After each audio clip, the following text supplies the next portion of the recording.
Hello, everyone, and welcome to another episode, I guess you call them, of the History Room on Zoom. And today we have our first multiple guest show.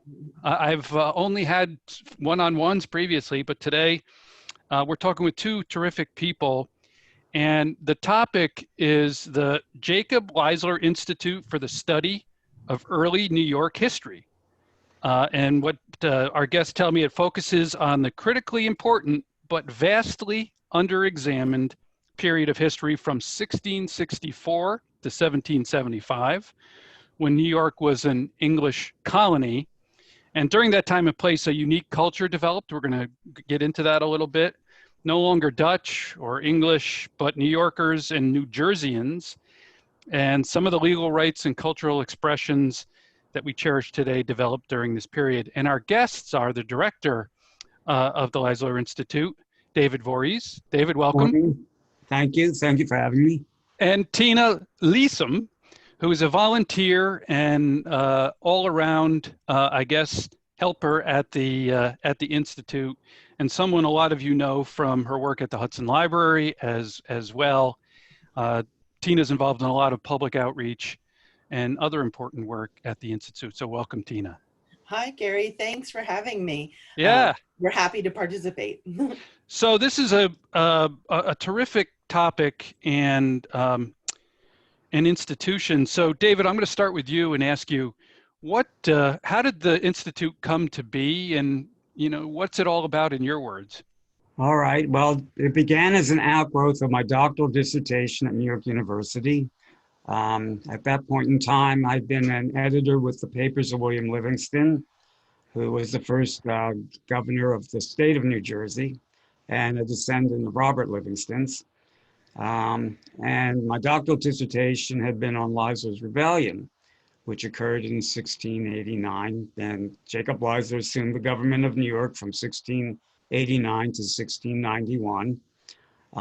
In doing the work, I noticed that a lot of Leisler's papers had never been put into print.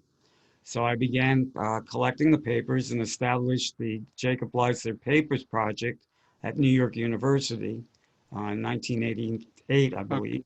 Okay. And in 2014, it had expanded to a point. I decided to move it up here to the city of Hudson.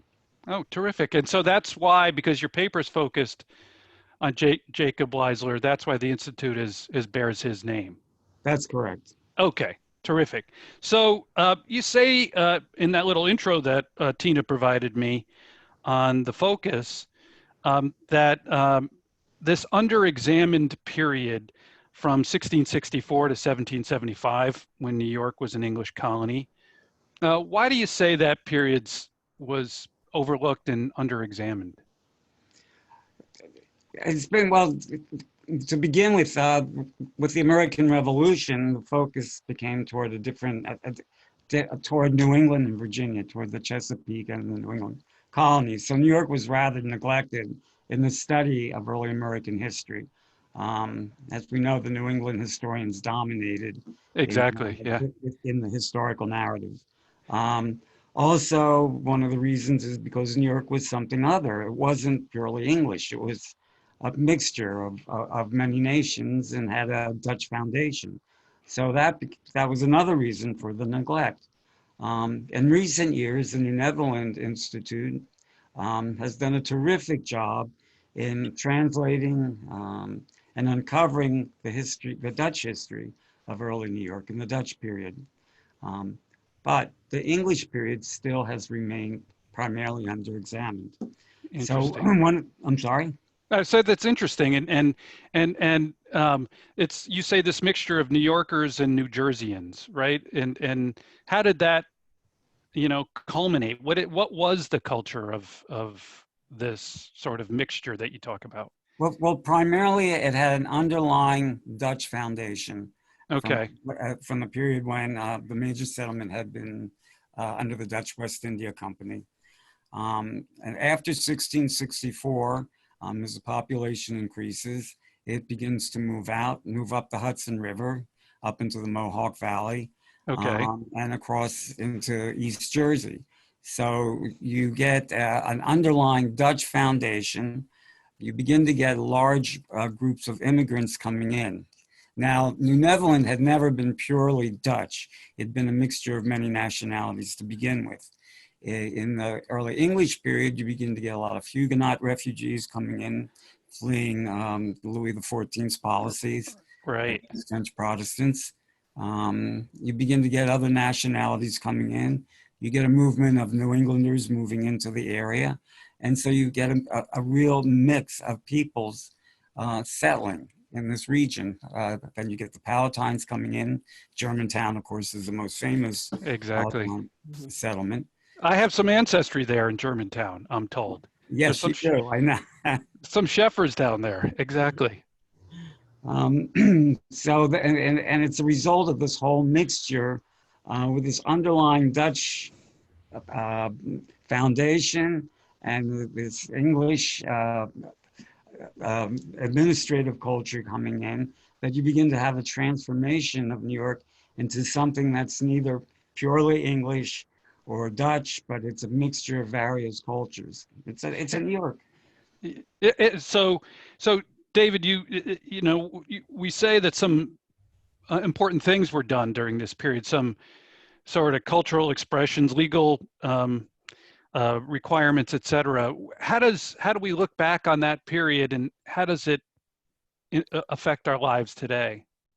Well, I think one of the most important things that happened was the John Peter Zenger trial, which basically established freedom of the press, and which is often overlooked, the importance of it in the development of American political culture.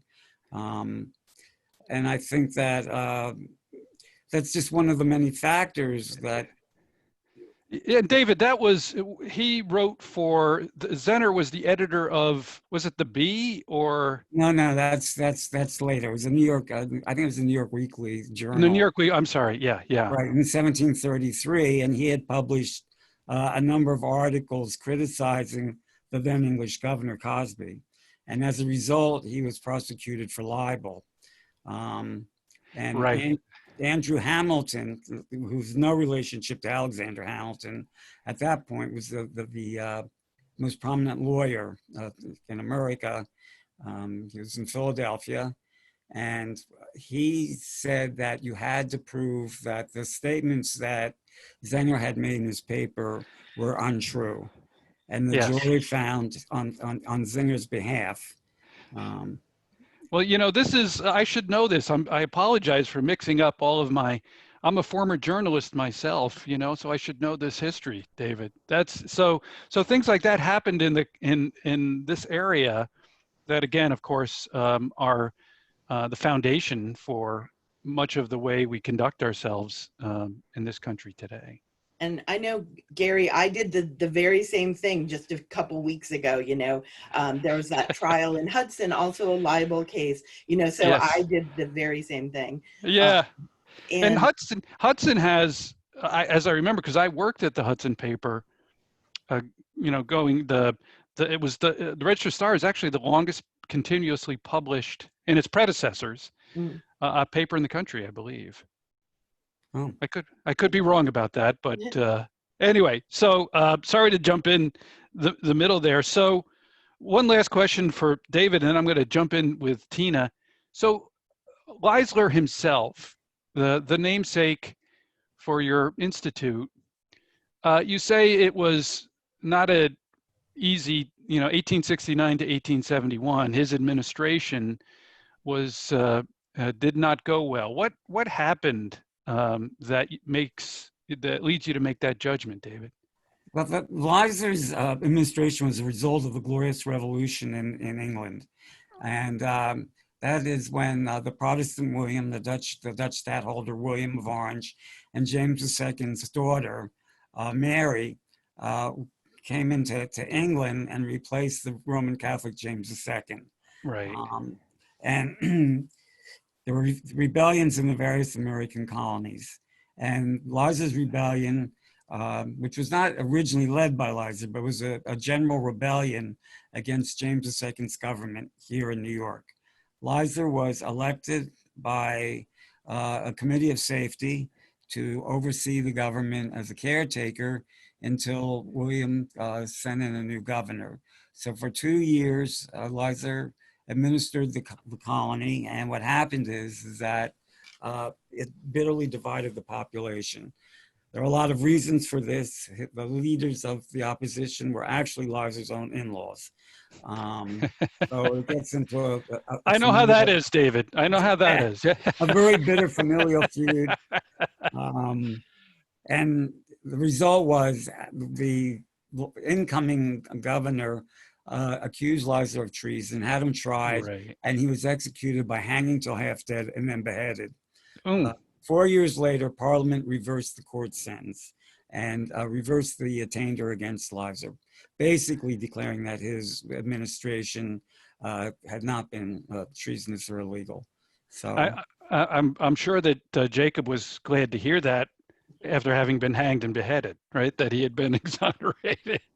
So just to give me a sense, David, I know what was the population of New York in this period when Leisler was running the place? The whole province, it was around 20,000 people for the whole province, for the whole Okay. Wow. Of Europeans. Of course, Okay. we had the native population as well. Right. So how would that translate, Tina, into Hudson? You know, this area. You say, David, you said population began to move up the Hudson Valley a bit. What did Hudson and this Columbia County and the greater sort of valley look like during this period? Yeah, so as I understand it, in this immediate area, which was still administered under it was part of Albany County, and the sort of earliest land patents that we have are from the 1660s, the Van Hosens. It was always disputed with the Van Rensselaers, that land. It was sort of doubly sold, I guess. But Peter Stuyvesant upheld the Van Hosen claim to this immediate area, which now, Hudson and some of the surrounding areas. And I think that family, in successive generations held it. And then, started later on to sell off some of the land. For some reason, I'm thinking 1704 was a significant date in terms of maybe that's when the first lands were sold out of the family. Okay. Where, you started to see more development. And we know from David's talk that that he gave for the census exhibit that's at the library hanging there unseen. Unviewed, unfortunately, yeah. But you have to sort of extrapolate population numbers for this area because, again, the records were kept for Albany County, as a whole. So as a whole, yeah. There was some work done from Claverack and, Livingston Manor to find that population. And David, you did a talk and as Tina mentions, on the census. This was before lockdown, by the way, when we could all touch our faces and not wear masks and that kind of things. And I do remember you talking about having to extrapolate the population of this area at the time. But it was, as I recall, it was relatively small population in that period, in that Claverack Landing sort of period of the city of Hudson. Right. Well, we're usually dealing with heads of households. Okay. So the population tends to be larger. Also, that we're dealing in that period. We're also dealing with tax returns. Okay. As well. So we're looking at what the property owners and the tax returns. But it still was a relatively small population.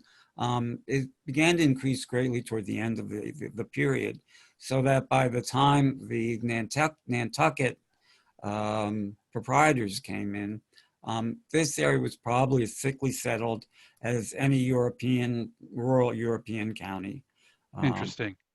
Interesting. And when was that, Dave? When did the proprietors come and settle? 1785 in that area. Exactly.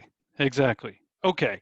So, Tina, we were exchanging emails, and you wrote to me about this period pre-proprietors, and I had not heard of this one thing that you wrote to me about, the discovery of the Claverick giant in 1705. It's a little tangential to sort of straight history.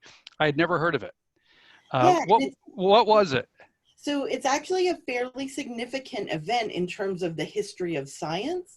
So they had discovered, mastodon bones, and at the time they didn't know what they were.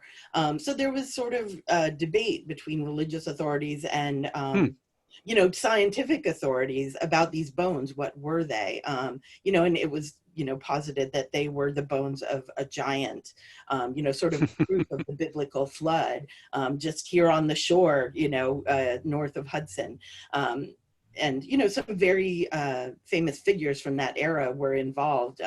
Cotton Mather was involved in the debate. The bones were sent to England to be studied. Sir Isaac Newton. Yeah. Sir Isaac Newton became involved. Wow. And where were these bones found? Where were they discovered? I believe that I'll go. Oh, no, go ahead, David, because I'm not sure exactly where. I know north of Hudson, but yeah, we think it was in the Clavers on North Shore, the North Bay. There was a washout. There had been a very heavy rain that had caused part of the shore to collapse, and we think that it was in that area where they were found by a farmer. And where did they end up, Tina? What's the end of the story? Honestly, that I'm not sure about those particular bones. I mean, of course, we have in the State Museum in Albany, there's the Cohoes mastodon. And then there have been other finds of these. Apparently they were in abundance in this area. But these bones, they're in the British Museum, from what I understand. Interesting. In London, David, I assume, right? That's correct. I assume. Great. So you're it's a great story. You're on Green Street in Hudson, and so what if people come to your location? They can do research. Tell me more about what's coming up for the Institute and what you all are thinking about for it. Well, when the quarantine ends, which I imagine it will eventually, we are open to the public by appointment. Okay. And people can come in and do research here. We have an extensive library that keeps growing. We have a very large collection of Native American materials relating to the Hudson River Valley that was donated by a former late trustee who, when he passed away, his heirs donated his collection to the Institute. Terrific. Of course, we have the papers of Jacob Leisler. We have a large genealogical collection relating to the Hudson River Valley. We are expanding our materials relating not only to local history, the history of Columbia County, but also to the various counties throughout the whole province of New York and East Jersey. So terrific. Terrific. Among the activities we have is that we host student interns from various local colleges.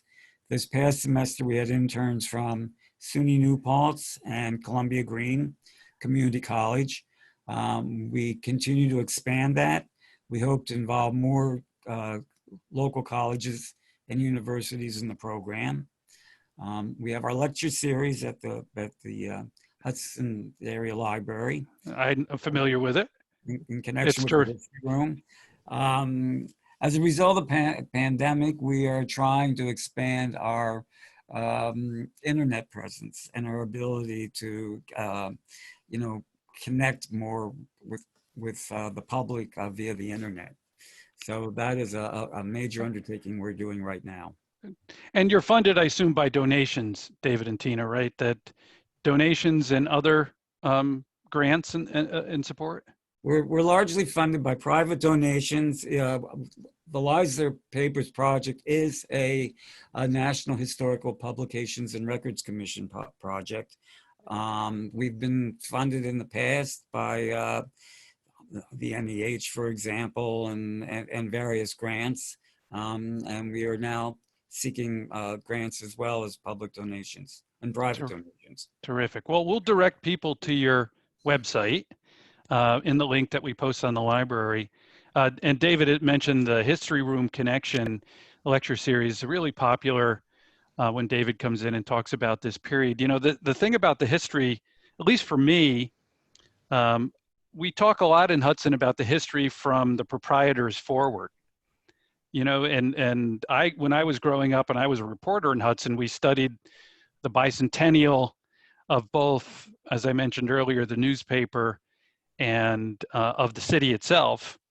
And but that period that comes before that establishment of the city of Hudson is really interesting as well. And so that's why I think people have a lot of interest from their ancestry and then just from their interest in local history. So you seem to be in a really good sweet spot for that. Yeah. And that's actually something, since you mentioned, you know, and of course we all know Ancestry.com, and people do have this interest in looking back at their families. And that's actually a service that the Institute offers. We have another woman who works here, Mary Collins, is actually a genealogist. And so she's able to help. You know, some people come and examine some of the holdings that the Institute has, looking at their family history, but actually doing research for people. That's really good to know, Tina. Yeah. We can provide. Yeah. As I mentioned before, you know, we were the Sheffers, we thought we were Dutch for a long time, and turns out we were German and related to the Palatine, you know, group here that settled in Germantown. So we'll have to come in. I'll have to come in and take a look, Tina, and see what we can find. Well, listen, thank you. David, you wanted to say something. I'm sorry. I was just going to say, we also have a lot of material relating to material culture in the region, shipping accounts, inventories of some ships, home inventories. There was a researcher that came in recently who was working on early paint portraits, and discovered in the papers here a lot of information relating to the import of paint materials for the colors, which was for artists. So there's a lot of information in these papers. Terrific, terrific. Well, great. Well, thank you for taking the time to talk to us, and there's much more to be of the story to be told about the Leisler Institute and both of your work there. And we really, as you know, a representative of the History Room and the library, we really appreciate the partnership with you. It's been really terrific, and particularly David, your lectures and talks. It's something that's a highlight for us during the year. Thank you very much. I enjoyed working with you. Good being on. Thank you for being on the History Room on Zoom, and we'll see you soon. Thank you. Bye. Take care. Bye-bye. Bye-bye. And we're done.